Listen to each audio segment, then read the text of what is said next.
Welcome to Orange Weekly, presented by Krause Health. Alongside Mike Waters, I'm Brent Dax. We're here, Syracuse and Duke, the big game at the Carrier Dome, coming up on Saturday before a record crowd of 35,000 plus.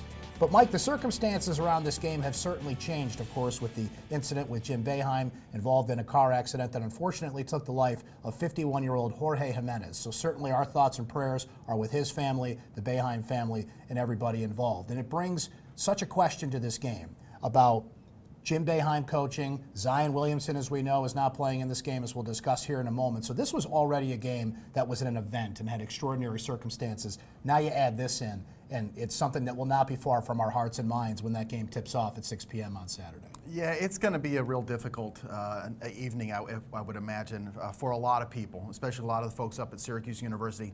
Undoubtedly, Jim Boeheim. We don't know at this point whether he'll even coach the game or not. That's going to be a very personal decision that he's going to have to make.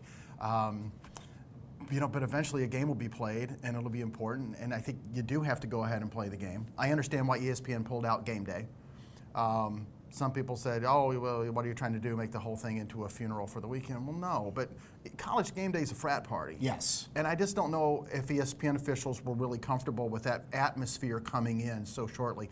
They'll go on with the game, and they'll touch on the tragedy, but and we'll have to see about Jim Boeheim's presence. College game day is a hype show, and one of the big elements of that show is the coach goes on, he kind of hams it up with the game day crew, and obviously that wouldn't feel right in this circumstance here. And what a decision Jim Boeheim has to make, and you said it, it's really a personal decision at this point, and I think you can understand both. If he wants to be with his team and wants to coach this game and be where he feels most comfortable in the world, you can understand that, but obviously if he's not ready to go out there and do it, I think that's something that people would understand as well. Absolutely.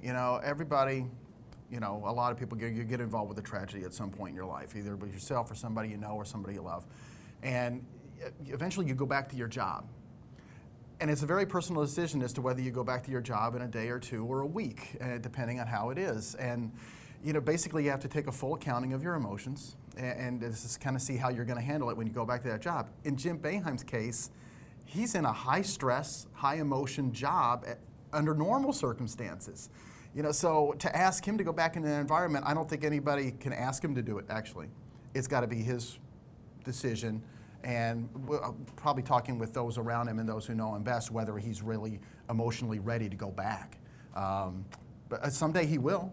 If he doesn't come back and coach the Duke game, will he coach the Carolina game next Tuesday, or will he, the game after that, Wake Forest?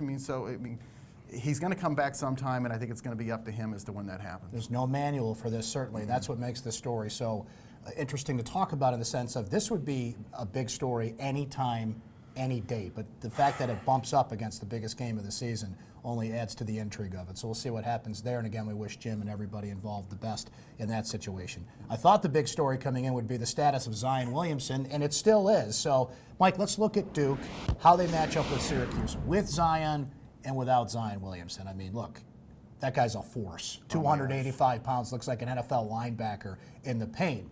He's the projected #1 overall pick, but you know what? Duke's still got 3 other guys that are going to go in the first round of the NBA draft. Absolutely. It's hard to kind of figure out how, if Zion doesn't play, how that's going to impact this matchup, because we know how Zion played in the first one when he scored 35 points and he was just a force right there at the high post area.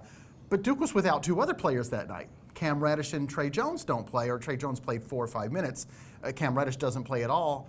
So if there's no Zion, but there's the addition of Reddish and Jones, to me that's just so many moving parts, so many dissimilarities between the two teams that Duke is putting out from the first game to this one. You could argue that Duke is better suited to attack Syracuse with Cam Reddish and Trey Jones.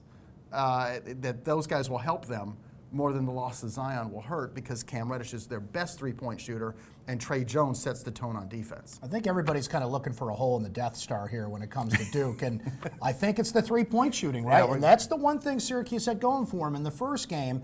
Duke went, 9 of 34 from three-point range in that first matchup, and we saw it even with Louisville Wednesday night. Teams that come in and can't shoot threes against Syracuse tend to struggle, so if you're looking for something there, you got to get Duke taking and missing a lot of three-point shots. Yeah, Duke shooting threes in that first game, I think it was actually 9 of 43. Jack White goes 0 for 10. Right, yeah. R.J. Barrett, who's not a great three-pointer, takes 17 of them. Duke was taking a lot of shots at the Death Star. They weren't hitting any. Cam Reddish will change that. He's a good shooter. Trey Jones will change that. Not because he's not a great shooter, but he can get penetration into the lane, suck the defense in, and maybe kick the ball back out. Now, Zion's presence would help them out a lot, because he would also occupy the defense's attention. And, Syracuse tried to stop him in the first game and couldn't. How are they going to, I don't know. Stopping Duke is so hard. If they do start hitting threes, you're not going to win. Syracuse needs all hands on deck if they're going to win this basketball game. They've kind of patchworked their way to wins throughout the season. And this really points to one guy, Mike. Well, there's certainly other players that come to mind that have to play well, and they're all the names you would think of: Tyus Battle and O'Shea Brissett and Elijah Hughes notably. You need Frank Howard, I think, to distribute the ball, to score, to be a presence in this game. You look at the Louisville box score, he was barely there, only played 11 minutes in this game, but I get the feeling Syracuse is not going to win this game without the presence of their senior leader. I agree with you, and I think Jim Boeheim alluded to it after the Louisville game when he was talking about how Frank had struggled, and he only played about 11 or 12 minutes in that game. But he said, we're still going to need Frank, and might need him Saturday, because Duke's going to pressure you in a way that Louisville didn't, and someone's going to have to take care of the basketball and get it across half court. Otherwise, if Frank's not out there, think of the havoc that Trey Jones is going to create, hounding somebody who's not used to being the primary ball handler. And Frank played well at Duke, too. He's been up and down. He had a great game against NC State a little over a week ago. He was down against Louisville, but back in January, he played really well down at Cameron Indoor. So, no, I agree with you. All hands on deck, and one of the most important guys is Frank Howard. And, Mike, a final thought here. Syracuse goes down the stretch in this gauntlet of a schedule. They got a big win over Louisville in terms of their NCAA tournament resume. Certainly any other game left here, be it Duke, North Carolina, Virginia, only enhance that. But as we stand right here, Syracuse is in pretty good position. Joe Lunardi's got him as a 9 seed. The bracket matrix averages Syracuse out to a 9 seed. So there's some basketball to be played here. Nobody's writing anything in ink, but if you look at their tournament resume, I would put it on solid ground as we stand right now.